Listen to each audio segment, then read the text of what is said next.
वानरसेना जैसे ही लंका के स्वर्णिम तट पर पहुंचे, प्रचंड लहरें उनके चरणों में नतमस्तक हो गईं। उनके सामने रावण का दुर्ग खड़ा था। काले पत्थरों की ऊंची प्राचीरें, अनेकों मीनारें और फहराते ध्वज। युद्धनाद गूंज उठा। हनुमान ने अपनी गदा ऊंची उठाकर गर्जना की। श्री राम लक्ष्मण के साथ शांत भाव से खड़े थे। उनकी दृष्टि दूर पहाड़ी पर स्थित उस महल पर टिकी थी जहां प्रकाश झिलमिला रहा था। उन्होंने गंभीर स्वर में कहा, यहीं सीता प्रतीक्षा कर रही है और यहीं अधर्म का अंत होगा।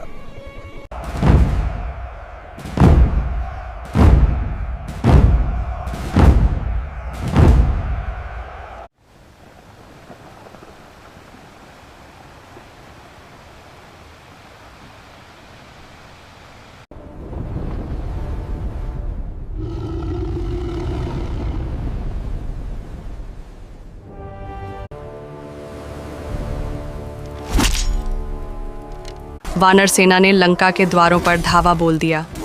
उनकी प्रचंड शक्ति से हजारों राक्षस धराशायी हो गए। अंगद आंधी की भांति युद्ध कर रहे थे। हनुमान ने मीनारें तोड़ डालीं। सुग्रीव ने पर्वत उठाकर शत्रु सेना पर फेंक दिए। रावण के सेनापति प्रहस्त, महापार्श्व, निकुंभ और अकंपन विशाल राक्षस दलों के साथ सामने आए। आकाश तीरों और अग्नि से ढक गया। श्री राम के बाण बिजली की तरह चमकते हुए असंख्य शत्रुओं को काट गिराते चले गए। पहला दिन रक्त और अग्नि में डूब गया। दोनों पक्षों को भारी क्षति उठानी पड़ी। भोर होते ही रावण का पुत्र इंद्रजीत मायावी रथ पर सवार होकर युद्धभूमि में उतरा। अपनी रहस्यमयी शक्तियों से वह अदृश्य हो गया और आकाश से अग्नि, लोहे और बिजली के समान बाण बरसाने लगा। वानरों को उसके दर्शन भी न हुए थे कि उसने नागपाश अस्त्र छोड़ा। मृत्यु का सर्प बंधन। आकाश से सहस्रों दिव्य सर्प निकले और अग्नि श्रृंखलाओं की भांति श्री राम और लक्ष्मण को जकड़ लिया। दोनों भ्राता भूमि पर गिर पड़े। उनके शरीर दिव्य सर्पों से बंधे हुए थे। वानर स्तब्ध रह गए। स्वयं हनुमान भी क्षण भर के लिए कांप उठे। रणभूमि अंधकारमय हो गई। पराजय निकट प्रतीत होने लगी।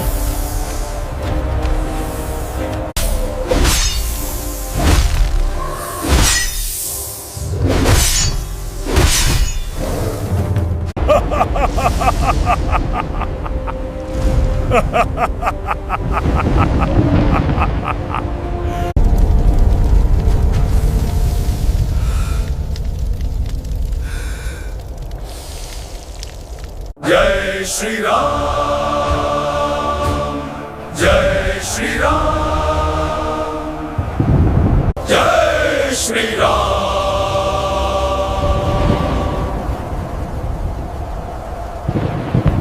तभी विष्णु के वाहन महाबली गरुड़ आकाश से अवतरित हुए।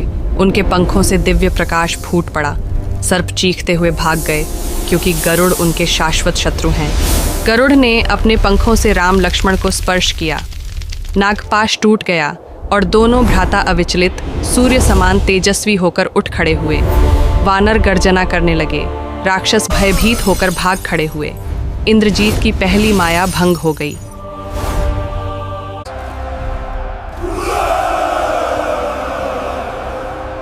इंद्रजीत और भी अधिक क्रुद्ध होकर पुनः लौटा। इस बार उसका लक्ष्य लक्ष्मण थे।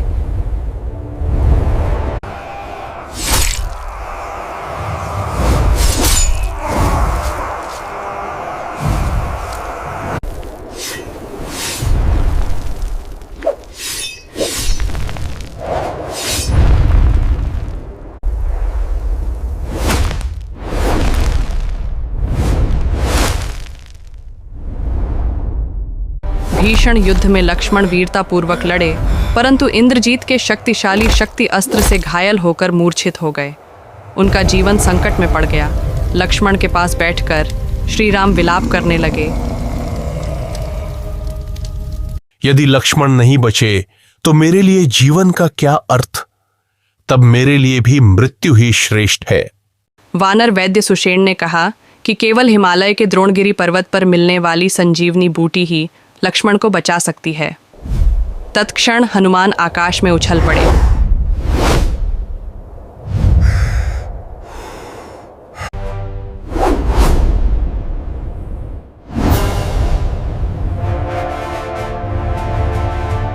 राम राम राम सीता राम राम। मार्ग में राक्षस कालनेमी ने उन्हें छल से रोकने का प्रयास किया, पर हनुमान ने उसकी माया पहचान कर उसका वध कर दिया।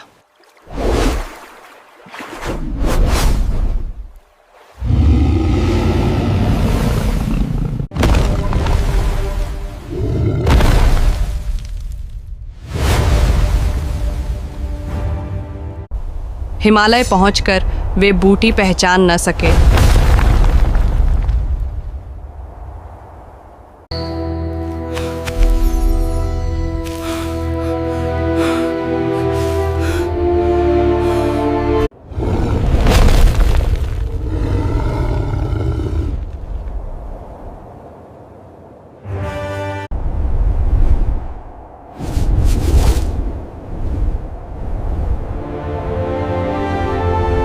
तो अपनी भक्ति में संपूर्ण पर्वत ही उठाकर लंका ले आए। संजीवनी की सुगंध से ही लक्ष्मण के प्राण लौट आए, उनके घाव भर गए।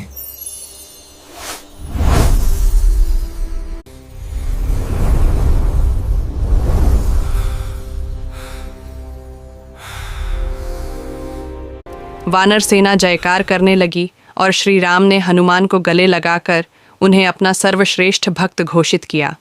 पराजय से अपमानित इंद्रजीत ने निकुंभिला में एक गुप्त यज्ञ आरंभ किया, जिससे वह अजेय बन जाता। विभीषण की सूचना पर लक्ष्मण ने उस यज्ञ को भंग करने का निश्चय किया। हनुमान और विभीषण के साथ लक्ष्मण निकुंभिला पहुंचे। जैसे ही उन्होंने आक्रमण किया, यज्ञ भंग हो गया। इसके बाद हुआ युद्ध अत्यंत भीषण था।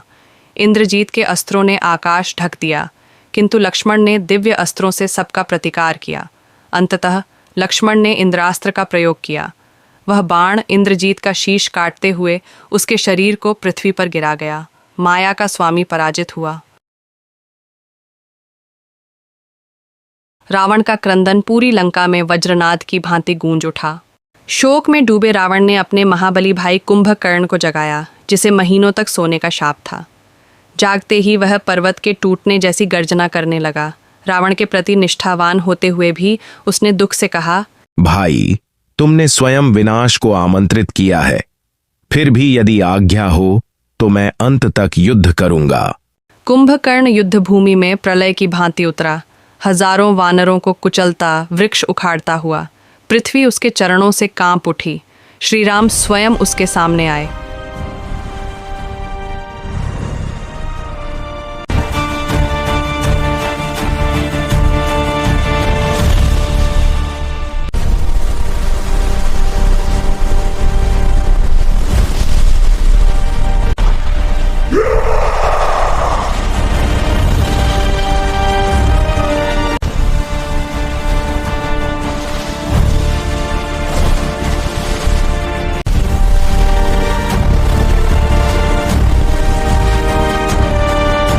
बिजली समान बाणों से उन्होंने एक एक कर उसके अंग काट दिए।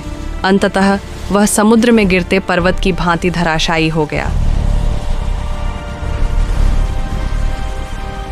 अब रावण का क्रोध सीमा से परे था। काले रथ पर सवार, दिव्य अस्त्रों से सुसज्जित होकर उसने श्री राम को अंतिम युद्ध के लिए ललकारा।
विस्मय से देखते रहे।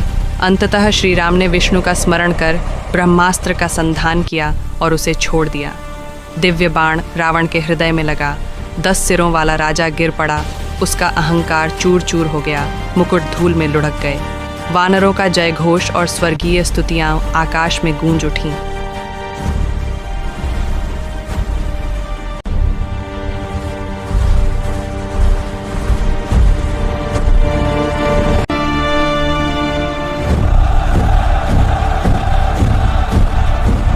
अंततः श्री राम और लक्ष्मण अशोक वाटिका पहुंचे। सीता वहां प्रतीक्षा कर रही थीं, नेत्रों में आंसू भरे हुए। एक क्षण को मानो काल भी थम गया। श्री राम ने उन्हें देखा। प्रेम और पीड़ा दोनों भाव उनके मुख पर उभरे। उन्होंने कोमल स्वर में कहा, संसार के सामने तुम्हारी पवित्रता का प्रमाण अग्नि परीक्षा से ही होगा।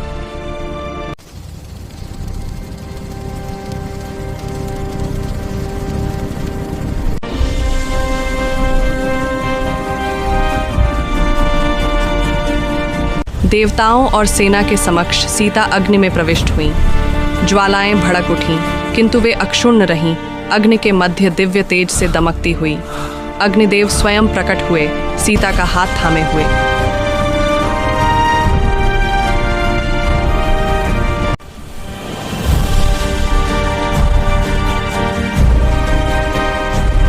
हे राम, यह पूर्णतः पवित्र है। अग्नि स्वयं इसकी साक्षी है।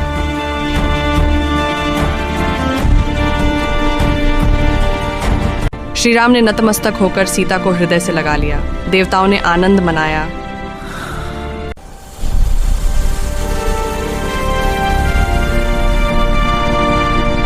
विभीषण का लंका के राजा के रूप में अभिषेक हुआ। युद्ध समाप्त हुआ। धर्म की स्थापना हुई। श्री राम, सीता और लक्ष्मण कुबेर के दिव्य विमान, पुष्पक विमान पर आरूढ़ हुए। वापसी की यात्रा अद्भुत थी।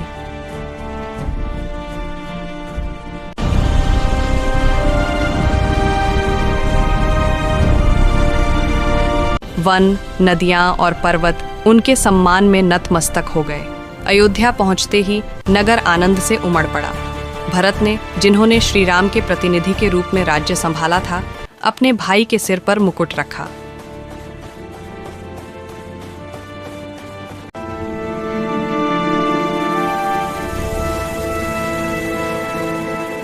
पुष्प वर्षा, मंत्रोच्चार और दिव्य संगीत के बीच श्री राम का अयोध्या के राजा के रूप में अभिषेक हुआ। सीता लक्ष्मी के समान उनके पास विराजमान थीं। हनुमान विनम्र मुस्कान के साथ उनके चरणों में खड़े थे।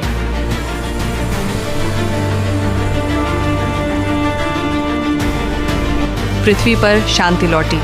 धर्मयुग पुनः स्थापित हुआ और इस प्रकार रामायण साहस, भक्ति और दिव्य प्रेम की अमर कथा पूर्ण हुई।